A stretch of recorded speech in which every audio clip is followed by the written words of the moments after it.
scenario, we want to ensure that we reduce the amount of sediment that reaches the dam by undertaking activities at the farm level that prevent loss of soil. Simply, soil is moved by water.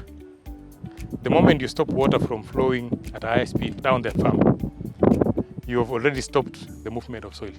And some of that soil will end up in the trench, which can be scooped back and returned to the land. But because of slow movement of water across the landscape, there is very little soil that will go. And that is the foundation behind trenching.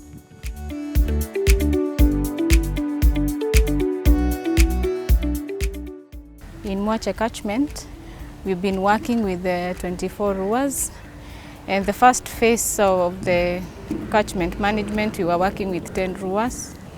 The ruas were mapped to be in the erosional hotspots for Mwache Catchment, and the interventions had to be done in those very hotspots to contain the sediments that would eventually flow into Mwache Dam that is under construction, and that would jeopardize the economic lifespan of the dam. Currently, we have rolled over to the 14 to make a total of 24. And so at this moment, we are now training the 14 on financial management and procurement and project management, so that when they receive the funds, there will be accountability, because this is government money and we have to account for every cent spent on catchment management. And every year, because it's so much degraded, it yields about 4 million tons of sediments, which we want to retain within the farms and to make sure it doesn't get to the dam which is under construction. So the government has gone ahead to do 2 check dams, the lower and upper check dams, which will be constructed to make sure that they retain the sediments, not to get to the dam. But we feel as WRA Water Resources Authority, we have the water resources utilizations, which are the RUAs, who can be able to do much more in retaining the sediments within their farms and in their catchment by doing various interventions, which we call sustainable land use management and also livelihood enhancement projects. Terraces tumeanza kuona matunda. Nafikiri hata wenye mashamba wanashuhudia. Juu wakati mvua ilinyesha, yale mashamba yenye hayakuwa na terraces, bado mtindo ulikuwa ni ule. Maji yalienda, lakini kwenye terraces yalishikiliwa. Na baada ya hapo, hata last season hakukuwa na mvua nyingi. Lakini tofauti ni kwamba mashamba yenye yalikuwa na terraces hawakutoka kitupu. Kwa sababu at least kulikuwa na ule unyevu ukasaidia ile mimea kukua.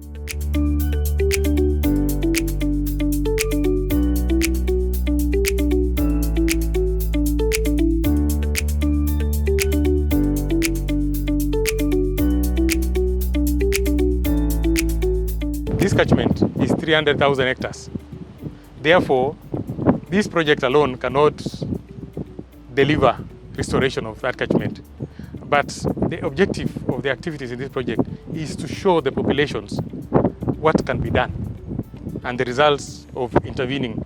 Our target is to reclaim and restore 17,000 hectares spread across the 24 catchments, so that the populations can see the impact of undertaking some of these activities.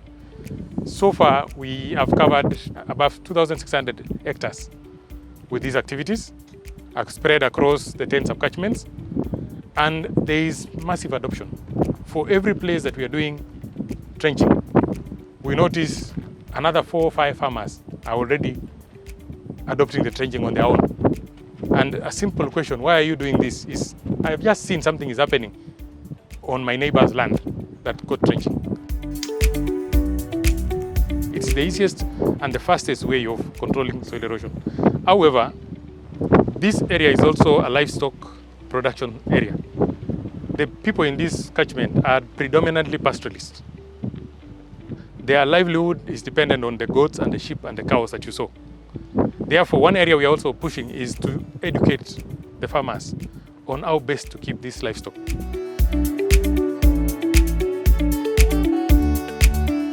Soil that is not disturbed cannot be carried away.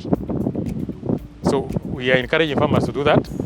And lastly, the aspect of growing the right crops for this agroecology.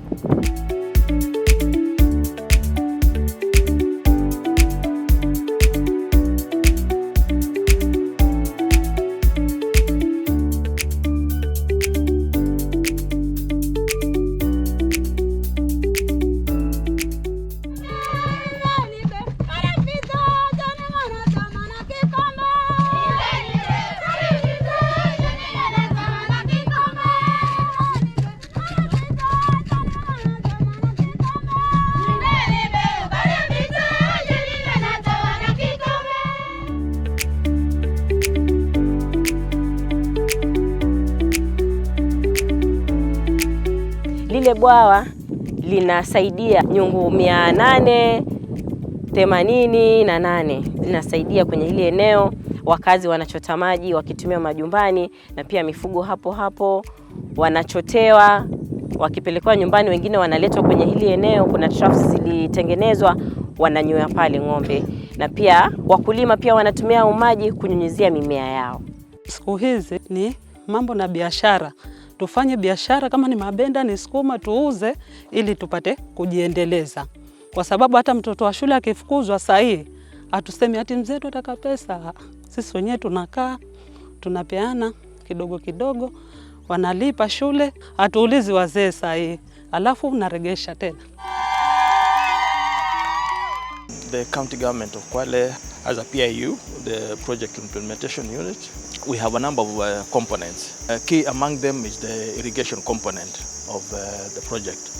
And in this component we have strategies that we have put in place to make sure that we encourage our farmers to adopt the right methods of producing food so that our people can be food secure. One is what we popularly call FLEAD, the farmer-led irrigation development. We have started with 11 sites across the Mwache catchment, and Mwache catchment basically has 4 wards, that is Mwavumbo ward, Kasemeni ward, Samburu ward, and Makran ward. And we have already seen some remarkable achievement in these sites. In essence, as we are conserving the catchment, we are improving food security, we are improving livelihoods, we are improving incomes. And furthermore, growing these crops leads to improved food nutrition, and you will see better and brighter children getting better food.